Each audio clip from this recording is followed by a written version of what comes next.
hello there, as they used to say on television. I'm Steve Allen. If you don't know that, it's not going to be a big deal anyway.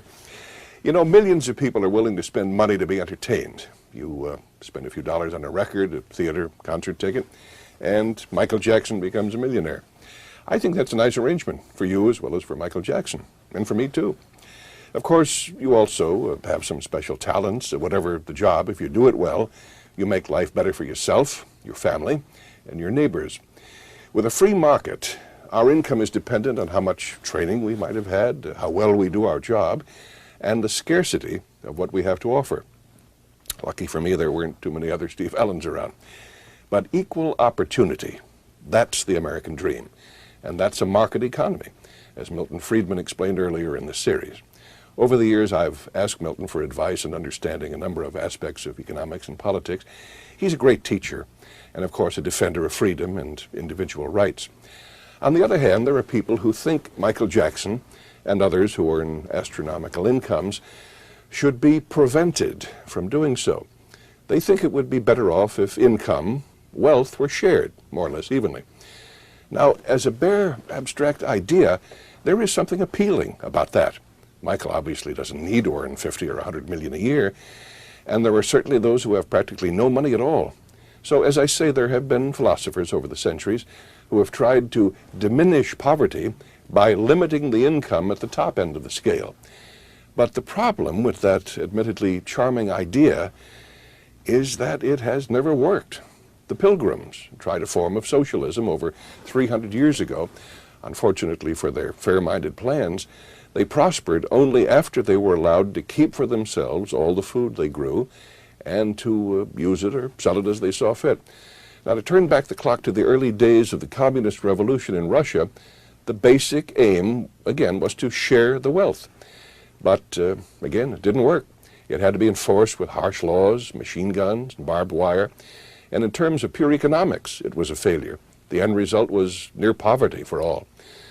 So what humankind has been so long struggling to achieve is a fair system that will permit those with special gifts or abilities to accumulate a good deal of money without, at the same time, turning a blind eye to the sufferings of the poor. Now, no system can work if there isn't an accumulation of wealth. It just happens that the free market system is better in that regard than the alternatives. And in the ongoing debate on this issue, it's by no means necessary to argue that the free market system is perfect. It isn't. It's simply better than the other alternatives, because it's the system that provides us many more choices, certainly much more freedom, and continued prosperity. Human and political freedom has never existed and cannot exist without a large measure of economic freedom. Freedom is making choices. What's best for me? What do I want to do? We all want to be free to choose. No government official is telling these people what to do. Parental control, parents choosing the teacher, parents monitoring the schooling. Free to live your own life, pursue your own goals, chase your own rainbow, without the government breathing down on your neck or standing on your shoes. Most of us would choose prosperity if we could, but what's the best road to that goal? Free trade set off a process that revolutionized Japan and the lives of its people. The Pilgrims tried a form of socialism over 300 years ago. Unfortunately for their fair-minded plans, they prospered only after they were allowed to keep for themselves all the food they grew. Who says economic institutions don't matter? We may dream of a perfect world, but we all know that's not possible. Hong Kong is very far from utopia. Life is unfair. There's nothing fair about one man being born blind and another man being born with sight. I do not know any exception to the proposition that if you compare like with like, the freer the system, the better off the ordinary poor people have been. Dr. Friedman has spent a lifetime studying freedom and prosperity. To him, the lessons of history are clear. People are better off making their own choices, better off not relying on government. Free to choose is a survival kit for you and for liberty.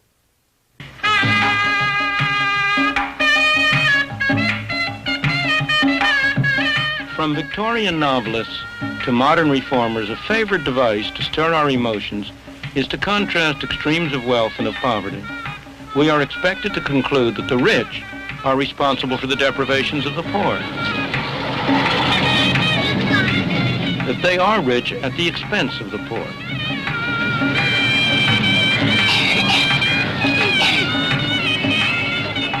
Whether it is in the slums of New Delhi or in the affluence of Las Vegas, it simply isn't fair that there should be any losers.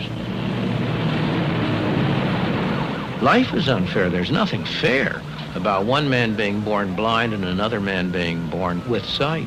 There's nothing fair about one man being born of a wealthy parent and one of an impecunious parent. There's nothing fair about Muhammad Ali having been born with a skill that enables him to make millions of dollars one night. There's nothing fair about Marlene Dietrich having great legs that we all want to watch. There's nothing fair about any of that.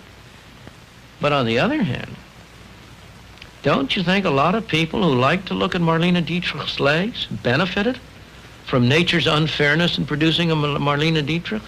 What kind of a world would it be if everybody was an absolute identical duplicate of anybody else? You might as well destroy the whole world and just keep one specimen left for a museum.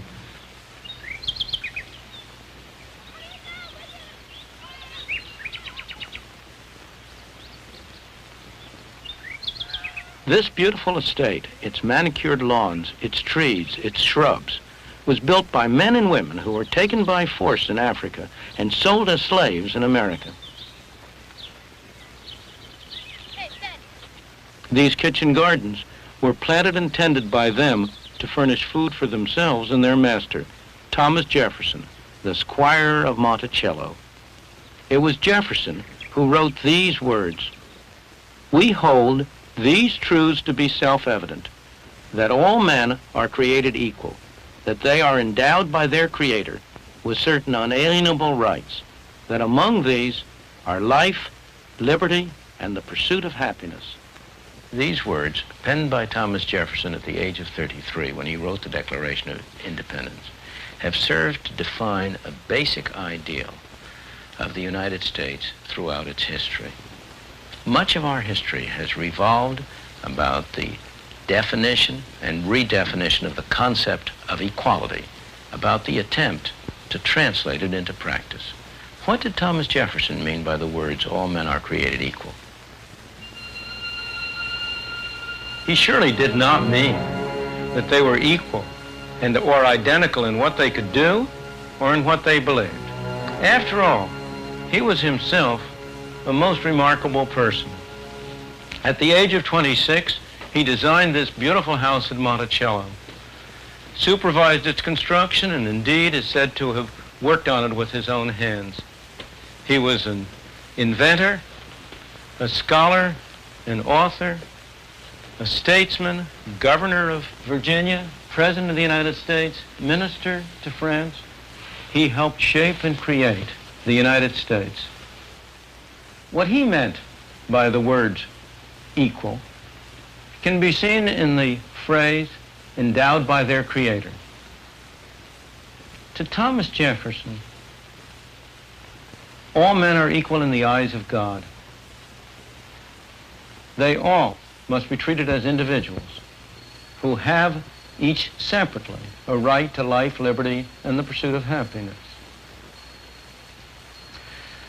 Of course, practice did not conform to the ideals in Jefferson's life or in ours as a nation. He agonized repeatedly during his lifetime about the conflict between the institution of slavery and the fine words of the Declaration. Yet, during his whole life, he was a slave owner.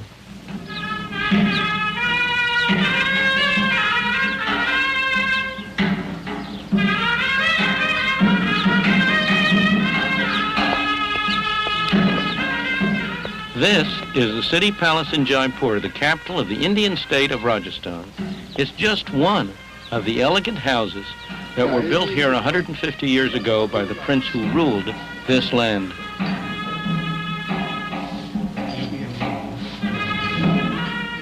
There are no more princes, no more Maharajas in India today. All titles were swept away by the government of India in its quest for equality. But as you can see, there are still some people here who live a very privileged life.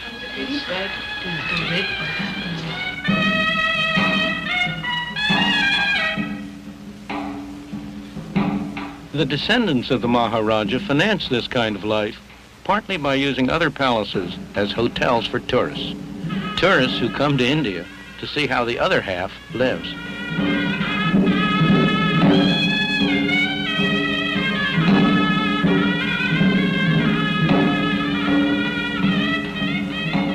This side of India, the exotic, glamorous side, is still very real.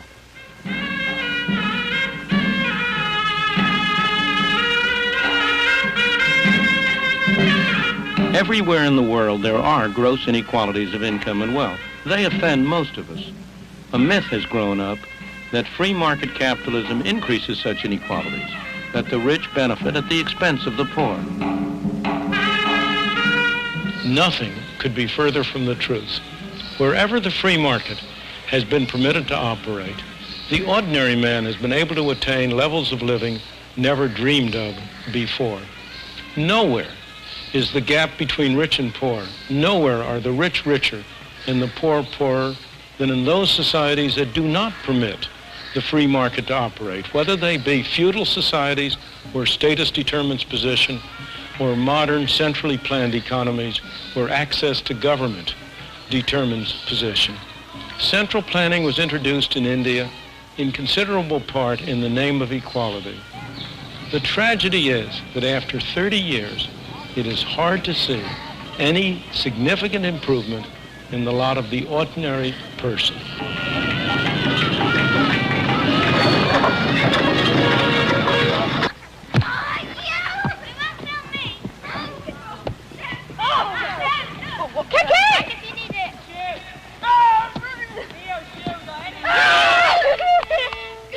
The Yehudi Menuhin School in the south of England is also a place of privilege. Musically talented children from all over the world compete for a chance to come here to study.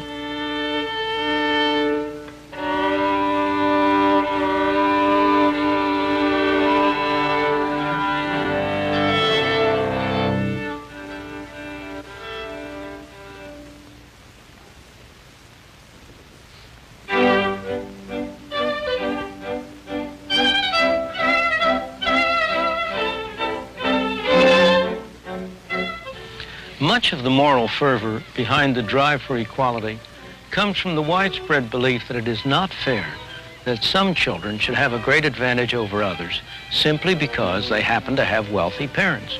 Of course it's not fair. But is there any distinction between the inheritance of property and the inheritance of what at first sight looks very different? These youngsters have inherited wealth, not in the form of bonds or stocks, but in the form of talent. That 15-year-old is an accomplished cellist.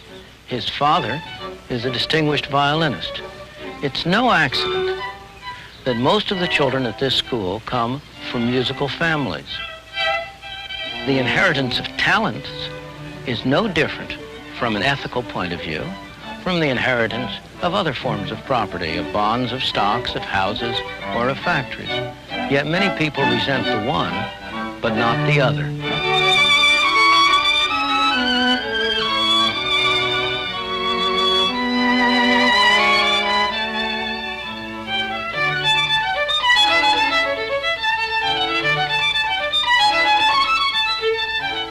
Or look at the same issues from the point of view of the parent. If you want to give your child a special chance, there are different ways you can do it. You can buy him an education that will give him skills enabling him to earn a higher income. Or you can buy him a business. Or you can leave him property, the income from which will enable him to live better. Is there any ethical difference between these three ways of using your property? Or again, if the state leaves you any money to spend over and above taxes, should you be permitted to spend it on riotous living, but not permitted to leave it to your children? The ethical issues involved are subtle and complex. They are not to be resolved by resort to such simplistic formulas as fair shares for all.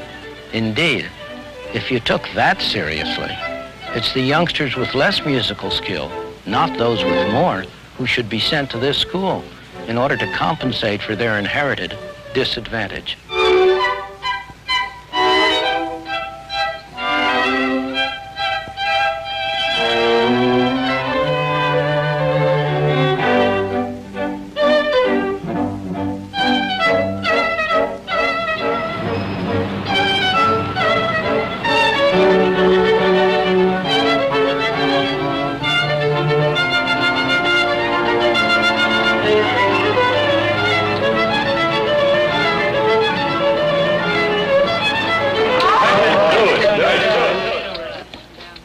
Coming out now.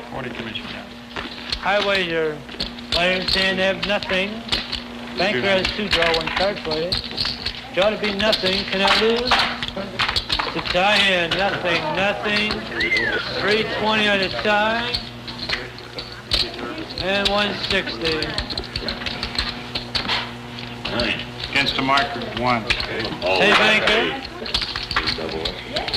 600 here in the end. When the evening started, all of these players had about the same number of chips in front of them.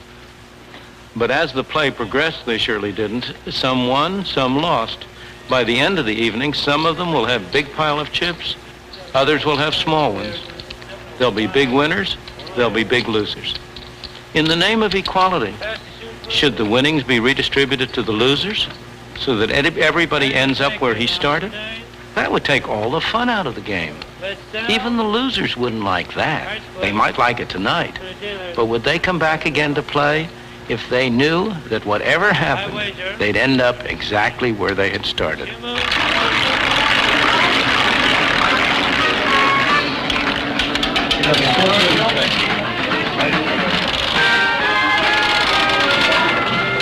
We're only 1 minute away from double jackpot time. When we're into double jackpot time, watch the double jackpot board. With the number of your slots in it's just 1 double jackpot. Now select your favorite machine, check your change, and listen to the horn after the countdown. When you hear the horn. But what does Las Vegas have to do with the real world? A great deal more than you might think. It's one very important part of our life in highly concentrated form. Every day, all of us are making decisions that involve gambles. Sometimes they're big gambles, as when we decide what occupation to pursue or whom to marry. More often, they're small gambles, as when we decide whether to cross the street against the traffic. But each time the question is, who shall make the decision, we or somebody else? We can make the decision only if we bear the consequences. That's the economic system that has transformed our society in the past century and more. That's what gave the Henry Fords, the Thomas Alva Edisons, the Christian Barnards the incentives to produce the miracles that have benefited us all. It's what gave other people the incentive to provide them with the finance for their ventures. Of course, there were lots of losers along the way. We don't remember their names, but remember, they went in with their eyes open. They knew what they were doing. And win or lose, we, society, benefited from their willingness to take a chance.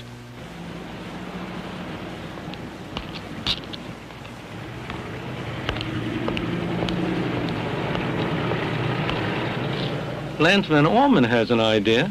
He's taking a chance. Who knows? I suppose it's possible that we might all benefit from it one day. But that isn't why he's taking a chance. He's doing it just because he wants to get rich.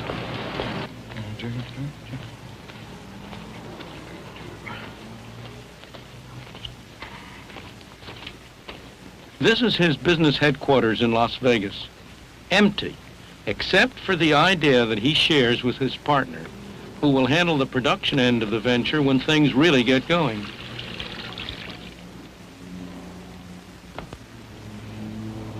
Well, the idea is that if you have an oil spill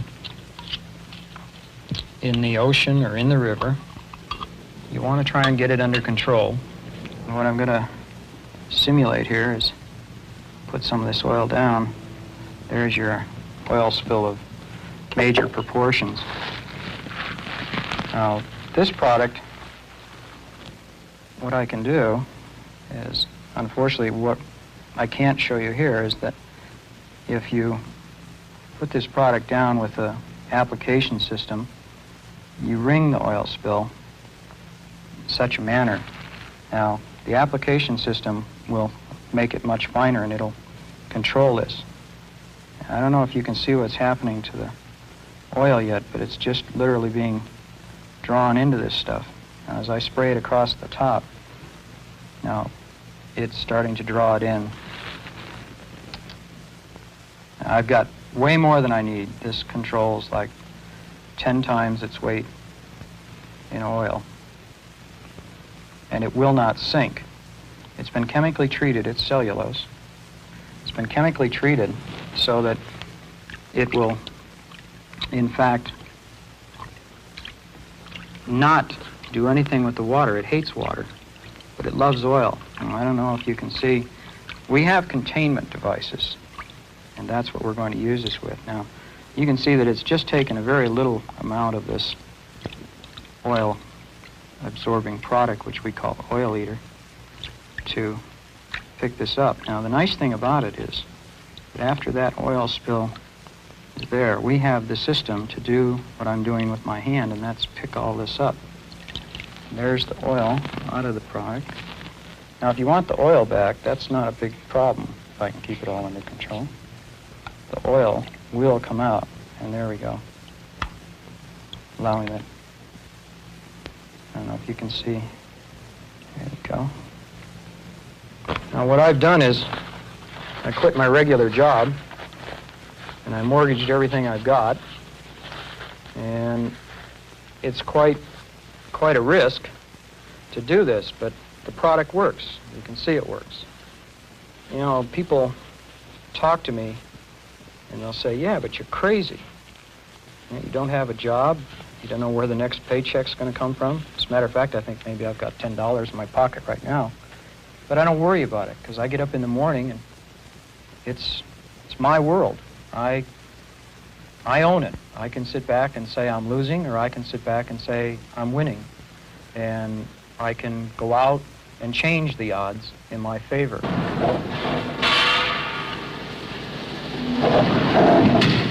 People who are free make their own choices. These two men do a dangerous, noisy, filthy job. They don't do it because they like it. They do it because it's well paid. That's their choice. This young man has given up any thought of a steady, well-paid career in order to take a job on a golf course. He wants to become a professional golfer. It's a big gamble, but it's one that he has decided to take. When people are free, they are able to use their own resources most effectively, and you have a great deal of productivity, a great deal of opportunity. The major beneficiaries are always the small man. The man who has power, who's at the top of a society, he's going to do well whatever kind of society you have. It's the society which gives the small man the opportunity to go his way, which is going to benefit him the most. And that is why, if you ask, where in the world do ordinary people have the greatest opportunity for themselves and their children? It's not in Russia. It's not, on the other hand, in India. It's in places like the United States, like Hong Kong, like Britain, as it was. Not so clearly Britain as it is. For much of this century, the British have tried to use the law to impose equality, with very indifferent results. The failure of the drive for equality is not because the wrong measures were adopted, not because they were badly administered, not because the wrong people administered it. The failure is much more fundamental. It is because that drive goes against the most basic instinct of all human beings. In the words of Adam Smith, the uniform, constant, and uninterrupted effort of every man to better his condition, to improve his own lot, and to make a better world for his children and his children's children. There is no moral code that justifies laws fixing prices or fixing wages. or preventing a man from earning a living unless he joins a union and submits himself to the discipline of the union, or forcing you to buy more expensive goods at home when cheaper goods are available from abroad. Everywhere and at all times, economic progress has meant far more to the poor than to the rich. Wherever progress has been achieved, it has relieved the poor from back-breaking toil. It has also enabled them to enjoy the comforts and conveniences that have always been available to the rich.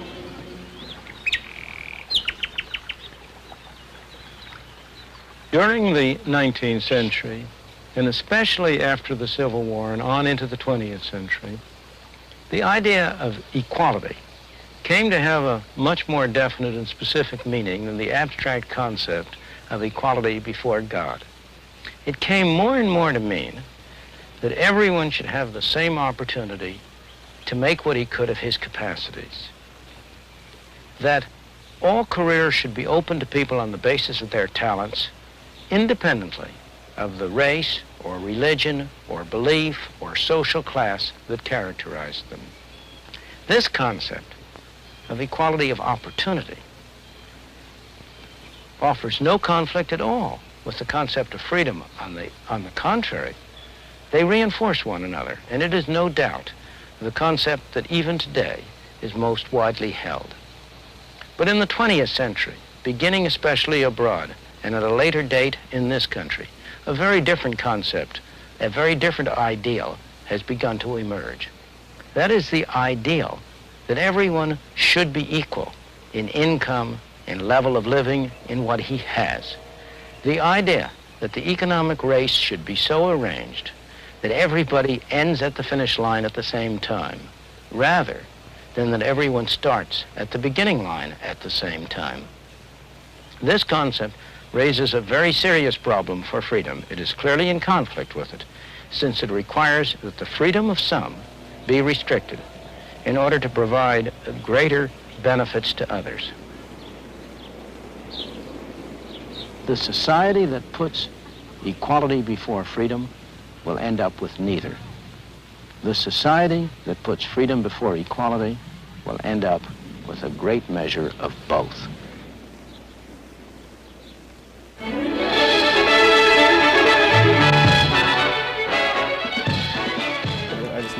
I'm Linda Chavez. I hope you've enjoyed Created Equal, the last in the Free to Choose series. Joining Dr. Friedman to discuss the concept of equality are Thomas Sowell of the Hoover Institution and Michael Kinsley of the New Republic. Tell me, Mr. Kinsley, is individual freedom all that matters, or should we be concerned about the unequal distribution of wealth? I think, of course, we should be concerned. Let me make two concessions, however, at the very beginning. Number one, capitalism is an economic system that benefits everybody, including those at the bottom, as Milton Friedman has so eloquently pointed out. Capitalism requires incentives. Incentives necessarily imply some degree of inequality.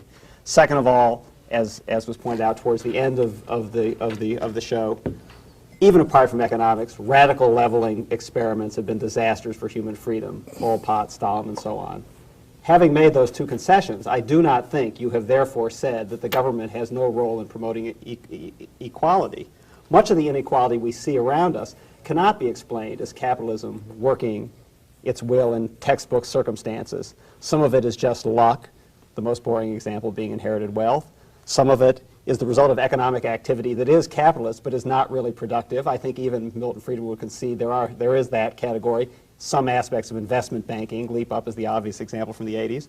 Some is the result of government policy, for example, auctioning off valuable television licenses. Secondly, meritocracy. Let's talk about... You mean not auctioning off television licenses? Not auctioning, of course, giving away television licenses. Right.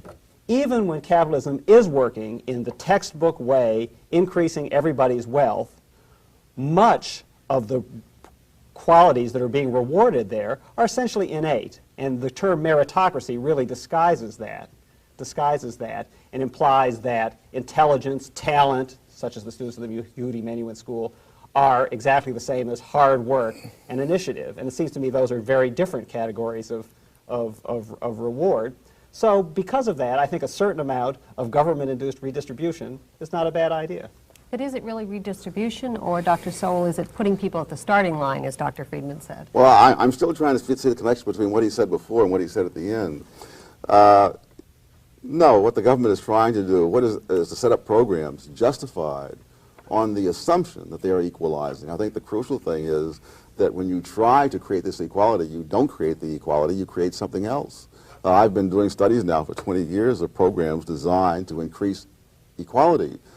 They increase inequality, because even when the programs are designed for disadvantaged groups, they help the affluent members of disadvantaged groups, while the lower members of those groups fall further behind than ever before. And not just in the United States, in India, to some extent in Malaysia, the very same thing is happening. But would you say that that is a theoretical necessity, or is that because of these specific programs being badly designed? Mr. Friedman, Dr. Friedman. Name a well-designed one. Yes. Well, you designed one, the negative income tax. I did not design that in the sense in which you mean it. I favor the negative income tax as a way of getting from where we are now to where I would ultimately like to be. It's a less bad alternative than our present mess. But it's not in and of itself a good alternative, no. But you wouldn't favor it, but it would not, it seems to me, suffer from the defect that Professor Sowell sees in the welfare programs we have today, of large bureaucracies, of inadvertent beneficiaries, and so on and so forth. And it would, seems to me, be possible to redistribute wealth.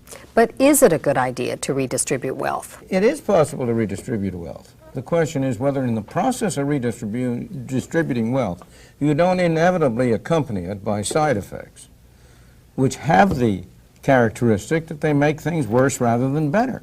Because what happens every time you go to redistribute wealth, you establish a pie there for somebody to grab. And there are lots of people around trying to grab them. And they are going to go down to Washington or to the State House or wherever it is and work and try to convert that program into one which, although it started out fine, almost all of these welfare programs that you and I now regard as having bad effects started out fine. The new broom sweeps clean. I wouldn't necessarily concede that every welfare program we have now has entirely bad effects. Doesn't have an entirely bad effect. Or even primarily bad effects. Well, name one, which my on the whole... the Head Start program is a great success. Now, does that come under, maybe that comes under your category of equality of opportunity rather than equality of result. But nevertheless, it is a major government program that is taking tax money and spending it on poor people.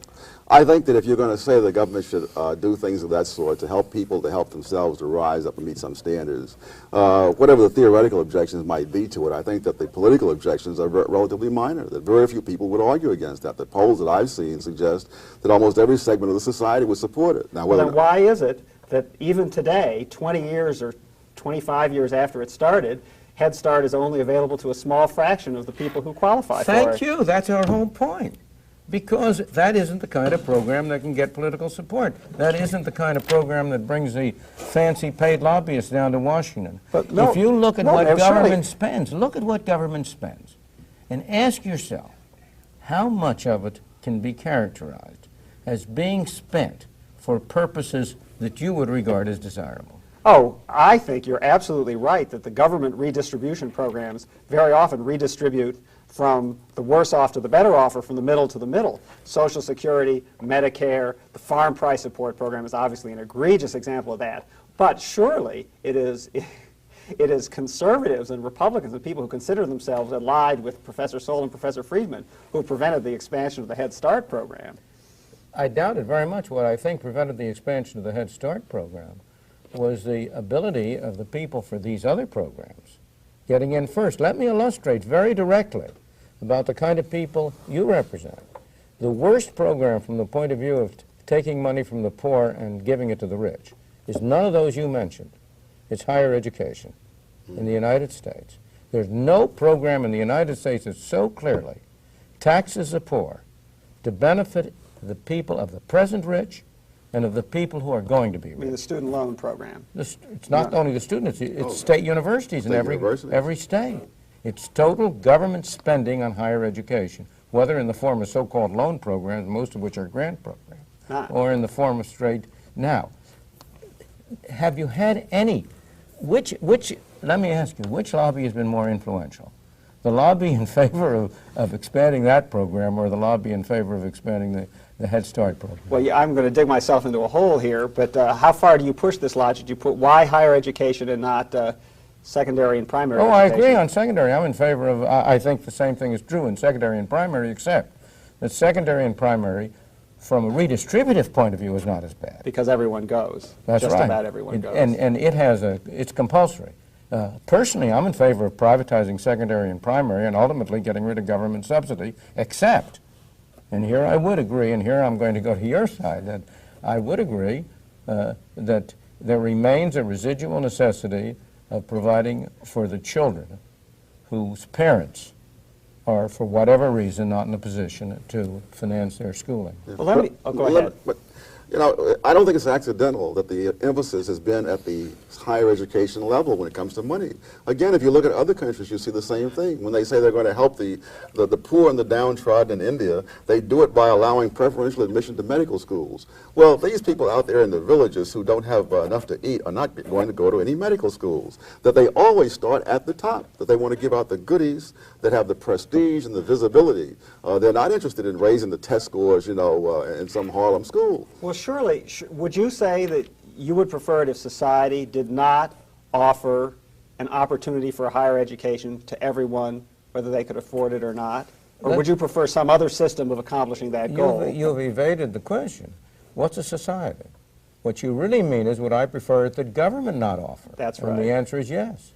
Well, if government doesn't offer it, how can you be assured that it's going to happen? Because society does. Look, long before the government was providing, federal government certainly, long before the federal government was providing subsidies. The state governments were providing State subsidies. governments Well, there's were. no difference in principle. But even long before that, the earliest colleges and universities in the United States were established not by state governments.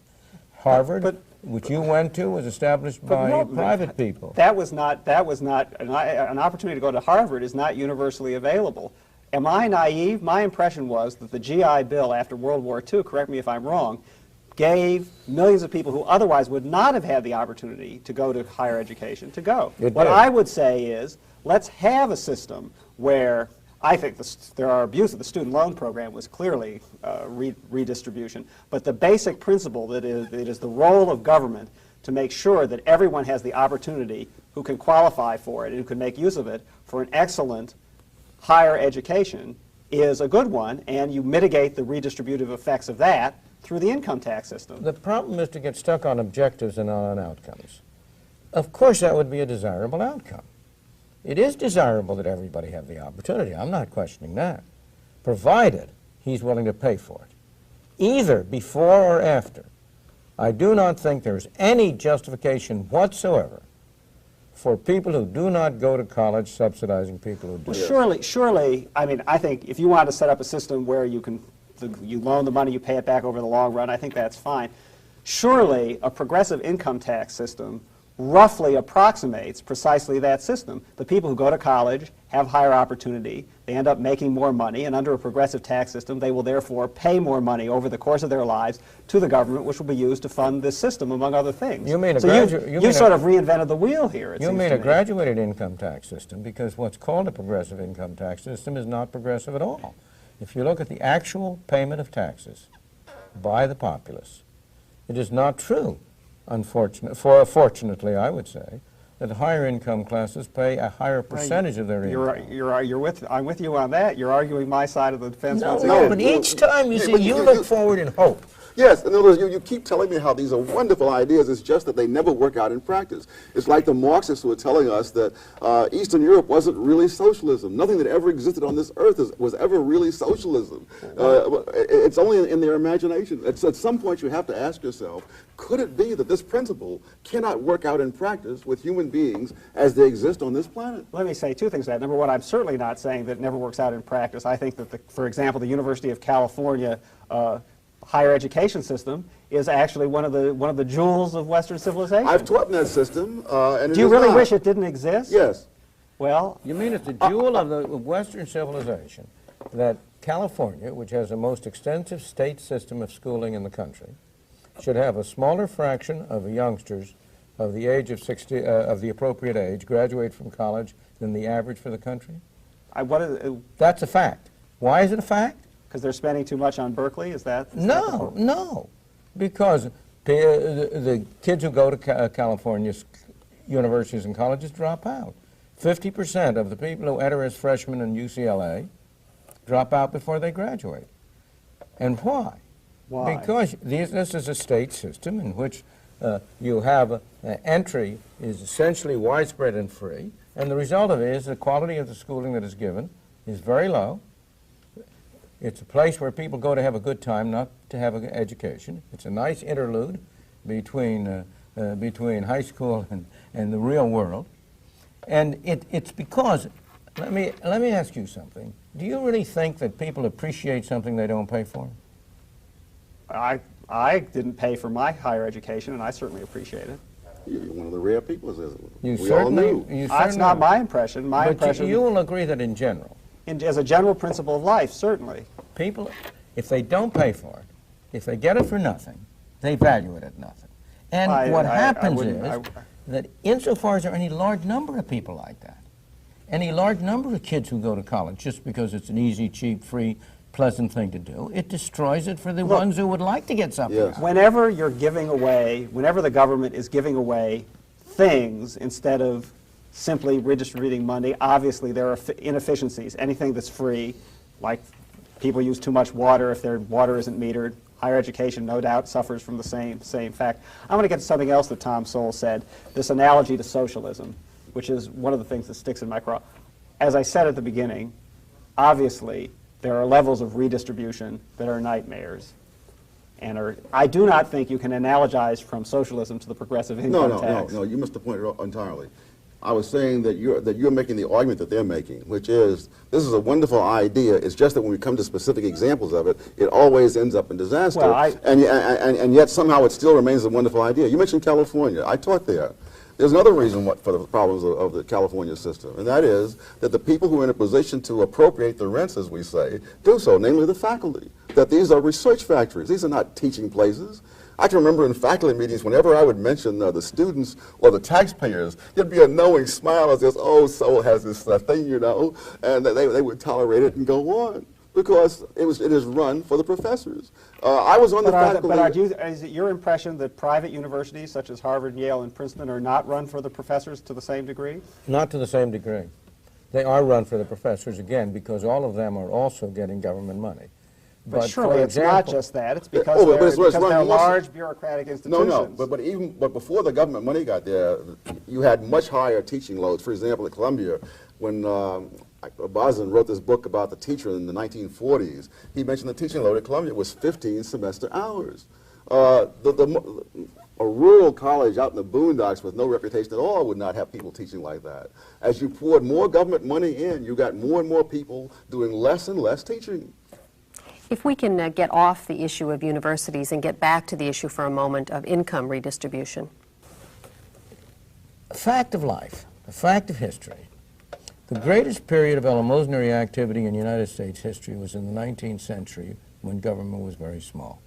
That's when the great bulk of the private colleges and universities were founded. Harvard was even earlier, of course. That's when you had the Red Cross, the Boy Scouts, you name one after another. Yes, but Milton, there were the level of services to the poor, the level of redistribution, if you want to call it that went on in the 19th century was obviously far lower than it is today. There was not health care for the poor universally, or even approaching what we have today. There was not education for the poor that there is today. Now, if you want to say, if you want to say that the government should not be involved in these forms of redistribution, I think you should have the courage of your convictions and say and recognize that the redistribution will not take place, and not sort of hide behind the hope that private eleemosynary efforts I don't agree with your interpretation of the facts. The great private non-profit hospitals were all founded in the 19th century. In many ways, the poor had better access, the very poor. The saying used to be when I was growing up, this was a long, long time ago, before we had this great development back in the 1920s. The standard saying was the very poor can get good medicine, the very rich can get good medicine. The people in between are the ones who are squeezed. Well, look, our health care system is a mess, and for many reasons. It is a mess. Because it's not free market. But it's, and I have to defer to your expertise, but I find it very hard to believe that the poor had better access to health care in the 19th century than they have today. Well, let me give you another example. The immigrants who came from Europe, my parents and other people, there were very active and effective eleemosynary institutions to help them out, to enable them to get started. Is fairness not at issue at all? Should we just give up on this notion, Dr. Sowell? Well, it depends what you mean by fairness. If you're talking about fairness as opportunity, certainly, but that's wholly different from the notion of redistributing. I'm appalled at the notion that there's some people out there who are permanently called the poor, as if they're born with a scarlet P on their forehead. The great thing that's happened for the poor in this country is they stopped being poor. And they stopped being poor because you did not have the government control of the markets that we're slowly building up. And as you've now begun to add that, now we're talking about permanent underclasses. And again, the people who are saying these wonderful things don't ask, how did it work out? What happened? My point is a sort of much more elementary one than that.